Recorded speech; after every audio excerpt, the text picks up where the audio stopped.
Alright guys, such Kremp again today. Hope you're doing well and enjoying your day. So far, drama everywhere here today at Major 4 at DreamHack Dallas. Chaos from start to finish, some big upsets, some crazy results, teams getting knocked out of the tournament, altercations on the main stage. Call of Duty is officially back, baby, in what looks to be one of the most entertaining tournaments of the season so far. Very much interested in your thoughts in the comments. Hit the like button if you enjoy. Subscribe if you're new as always. 4 teams remain going into the championship Sunday. That team is not the Los Angeles Guerrillas Gentlemate. They played Ultra, and well, this was quite the series really, because they somehow found a way to get 30-point clubs, or 20-point clubs, that was it, 40-point clubs, 35-point clubs on the map 1. That's about what it was. I think they lost 250 to 34.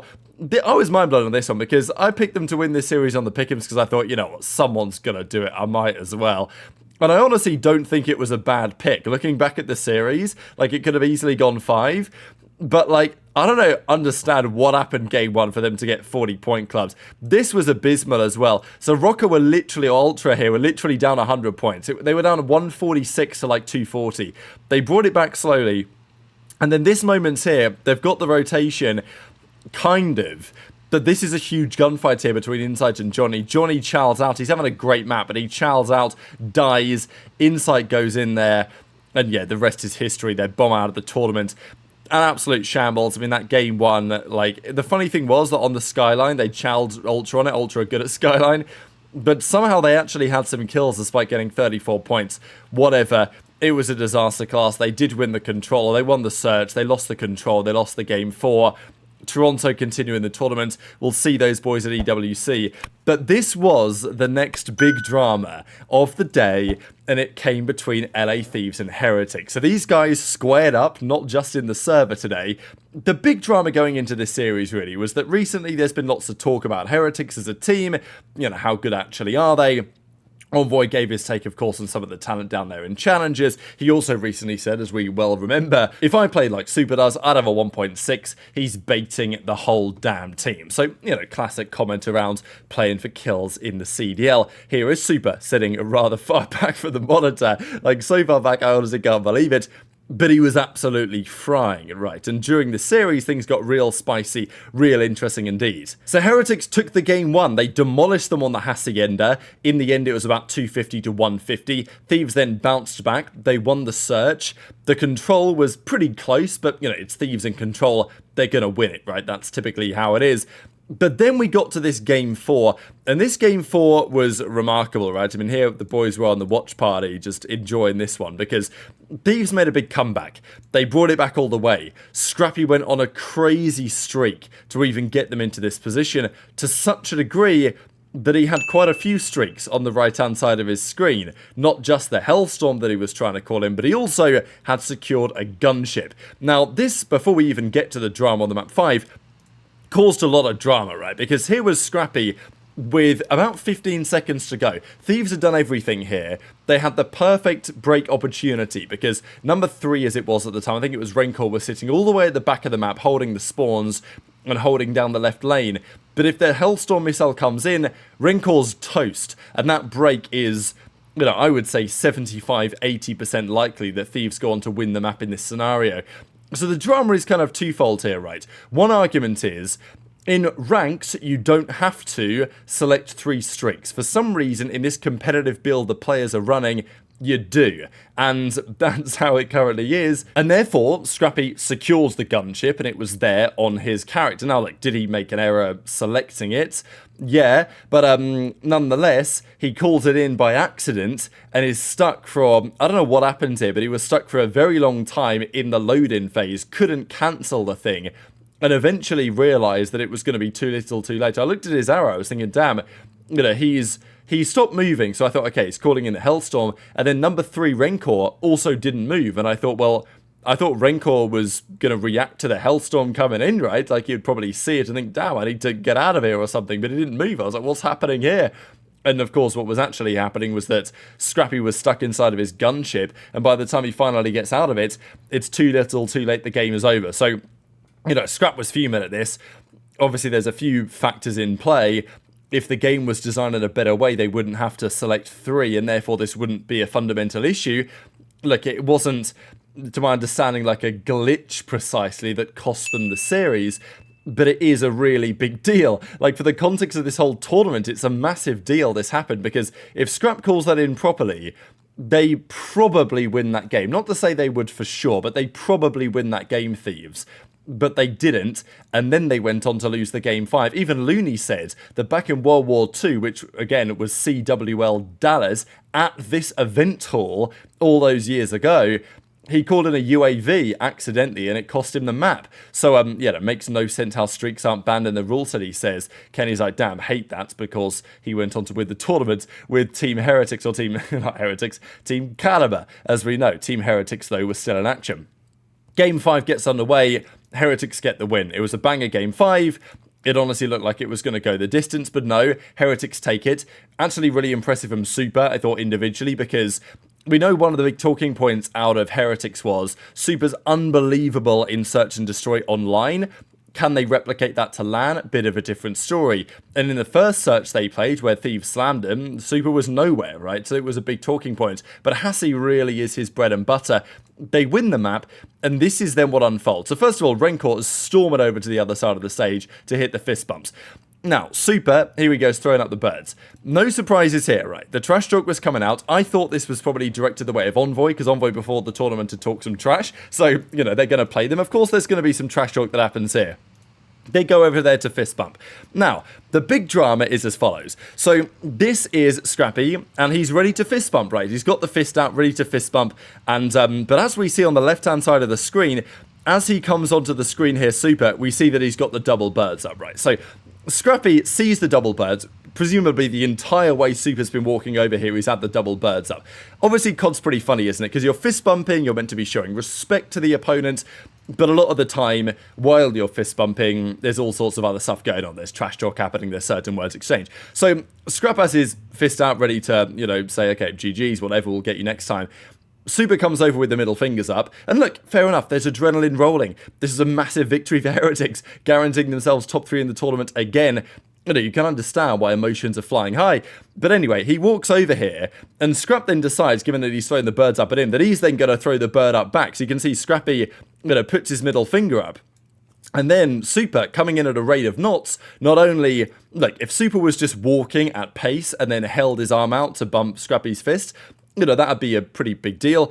But, you know, you can see that SupeR extends his arm as he, you know, look, it's a very heavy-handed fist bump, to say the least. Whether he punches him maybe is a different question. It's not exactly a punch, but he certainly gives Scrappy's middle finger gesture a serious amount of force, to such a degree that, as we can see here, Scrappy's hand goes into his own face, right? Like, he basically stabs himself in the face with his own middle finger because SupeR punched him, kind of thing, anyway. So, you know, it's pretty rare you see something like this. Now, of course, Scrappy only really threw out the middle finger, I think, because SupeR did it to him all the way across the stage. So I understand the reaction here from both players, I really do. But then things get real tasty, right? So after this happens, Scrap ain't very happy about it. And look, to be fair, I think if many of us are in that situation, I also wouldn't be very happy about it. I'd also probably do a similar thing, to be honest. But Scrappy then turns around and was like, well, you can see that Scrap has seen red here, right? You can just see it in his eyes. And he goes over, because of course at this point, SupeR's given it large to Envoy, who was probably his primary target, really.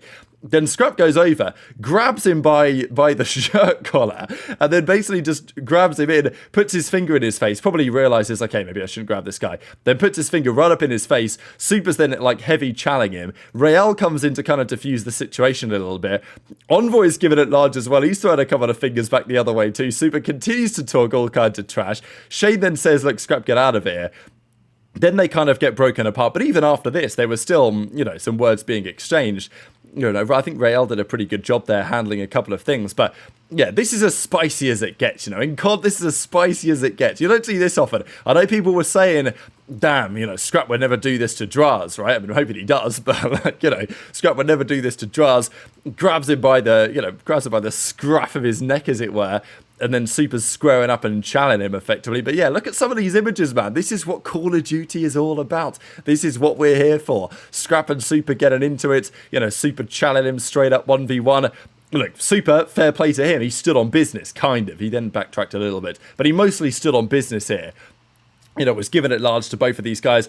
I think I understand the reaction both ways. Like, if I was Scrap, I think I would also, you know, feel pretty disrespected in that moment and probably would have at least said something. Whether I'd have grabbed him by his shirt collar, I don't know. But, you know, look, it's a heated moment. It is what it is. And the boys were loving it, right? Like, obviously, this is the OpTic party reaction. We were very much similar, being like, damn, here we go, baby, get in there, because it's been a while. It's been, you know, Nadeshot versus Aches all those years ago, the push moment, the infamous push moment. That was a talking point, but in recent times, I've not really seen it. And Bo says the same thing. My father used to do me like that as well. So very entertaining. SupeR comes in after the fact and says, always a great match with them. Didn't mean to hurt anyone or be an arsehole. I apologise to them. So he actually did step up and apologise. And I think, you know, we talked about this with Don on the watch party. I do get it. I think from SupeR's perspective, you know, coming over there, you know, gave it a real heavy-handed fist bump to Scrappy, you know, put his own finger in his own face or whatever. And look, I can understand why as a competitor, you're probably looking at that back and saying, okay, I probably shouldn't have been quite as heavy-handed as I was. But at the end of the day, it's Los Angeles Thieves that go down to the losers bracket after losing to Miami Heretics in 5. What a result. Crazy series. Rencor was an absolute revelation. Like, this guy was unbelievable in both of the hardpoint maps this series, and they won the game 5-2. And on the game 5, that was so when SupeR had a, you know, 1.75 KD. So mega drama on the day. The drama kind of continued in the OpTic FaZe series, right? This was a remarkable series. OpTic easily could have won this series 3-0. Like, they genuinely could have won this series 3-0. FaZe always felt a little bit better, just that little bit better. But, I mean, this map one could have gone either way. aBeZy had Dashy by the throat as well a couple of times in the game, which is pretty crazy. Mercury's made some great plays. He's pretty good at this map. This maybe was the chance for OpTic. But the way they lost it was crazy. I honestly thought they'd won it. Huke has made some great plays lately, but this was the moment. So, Huke is in Hill at this point. And if he just, you know, makes sure he's playing very, very safe, OpTic win this map. Because Shotzzy kills Simp, but in that moment he kills Simp, Simp kills Huke. And that means the hill is now white, and there's just now no time. Like, OpTic, they look like they'd won it, but now there's no time, and phase of the rotation. So that was the moment, right? Like, I wouldn't call it an OpTic choke. It was an insane ending to map 1, but it was just FaZe finding a way to do it again. I mean, we've seen this so many times before, where FaZe played OpTic. It happened a lot last season. And when push comes to shove, crucial moments, FaZe find a way to win.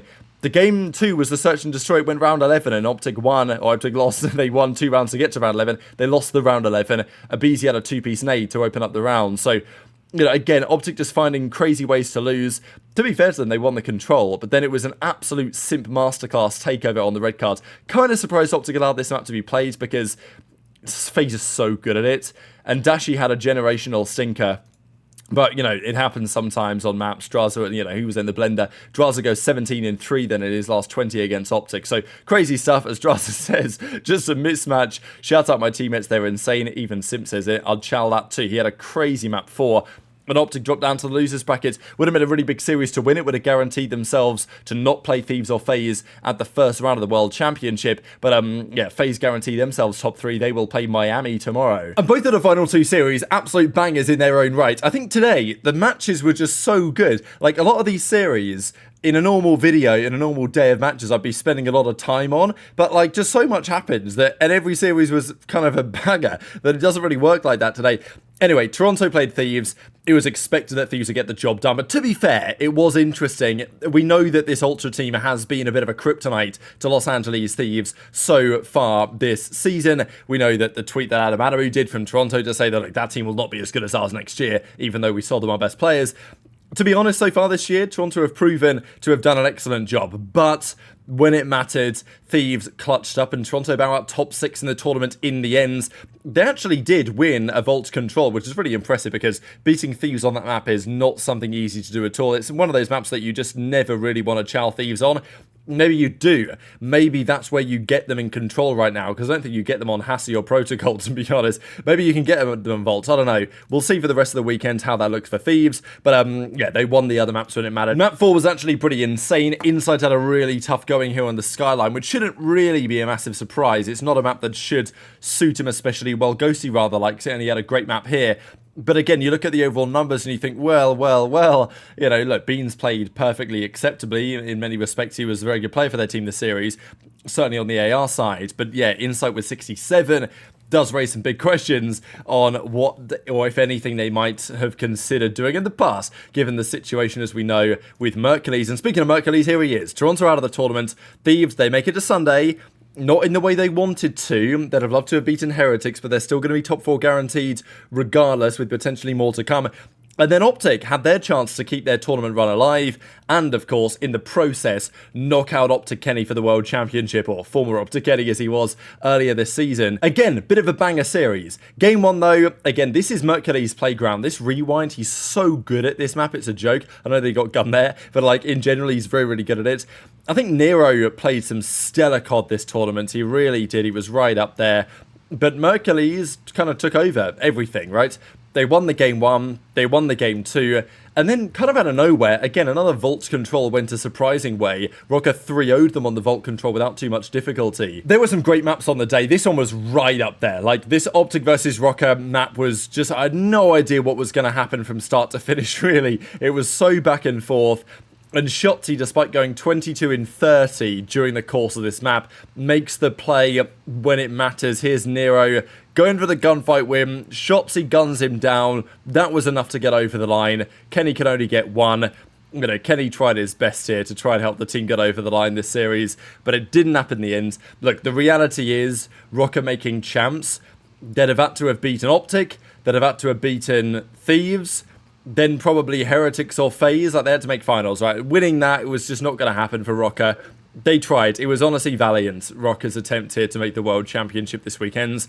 The damage was done in all the Game 5s they lost online, frankly. Otherwise, it would have been more feasible. Shotzzy did not have his finest series by any means, but they won't care. They got over the line when it mattered, and OpTic make their first championship Sunday of the entire year. So the 8 teams of the World Championships are now locked. Rocker, Cloud9, Gentlemates, and Falcons will not make it. The other 8 will be making it, but the seeding is not yet confirmed, depending on what happens tomorrow. So OpTic made their first championship Sunday of the season. Loads of drama everywhere. What a day. Like, what a Saturday at a tournament. We've not seen too many days like this. It was dramatic, to say the very least. Very much enjoyed your thoughts in the comments. Hit the like button if you enjoyed. Subscribe if you're new. Take care. And I'll see you next time.